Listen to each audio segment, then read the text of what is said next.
Okay. I had a roommate and this is, I had just moved out. I was probably about 22 and I didn't just move out. Sorry. No, I moved out when I was about 19, 20 years old. And then about 22 years old, my friend and I, his name was Jeremy, we went bowling and he decided to drink a pitcher of beer. And at the time, I think it was around 2000, 2001. I was working at a dealership as a sales porter, and that's going to be another story. But I knew how to drive cars really well. That was my job, was to park all the cars as a sales porter.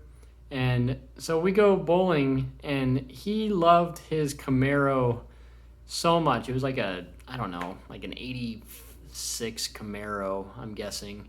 And he adored it. And he realized he had drank a pitcher and he didn't want to drive back to my apartment. And so he asked me to drive, and I was like, dude, I can drive any car. I've drove Corvettes and an NSX, stick shift, no problem.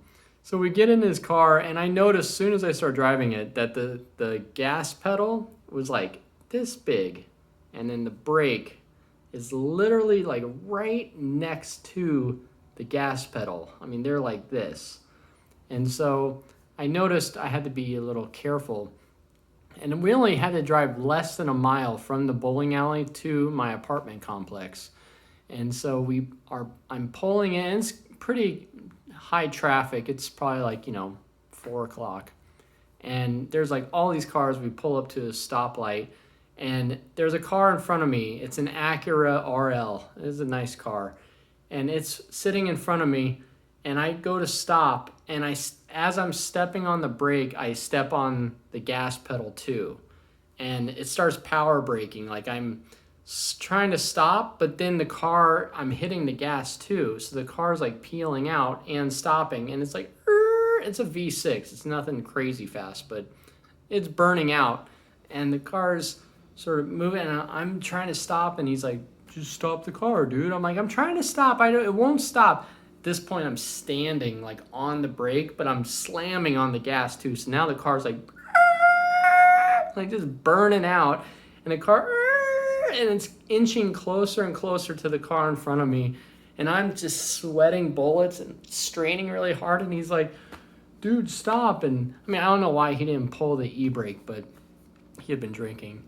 And I'm stressed. I'm like, it won't stop. Something's wrong with your car. It won't stop. And I tap the car's bumper in front of me, and then I start pushing the car into the intersection. It's still smoke billowing, and I'm pushing the car out into the intersection. And finally, I'm standing so hard on the gas and the brake, my right foot slips off the gas pedal onto the brake, and the car stops finally. And I'm like, oh my God, we gotta go look at this lady's car. Old lady, must have been like 75, 80 years old.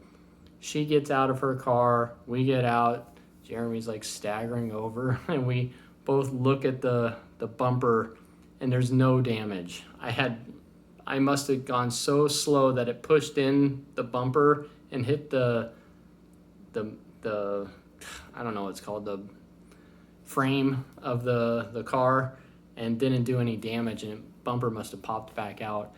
And he's like, oh, I guess we're good. And the lady looks at me, and she could see he had been drinking. She must have assumed I was, and she's like, eh, and gets in her car and drives off.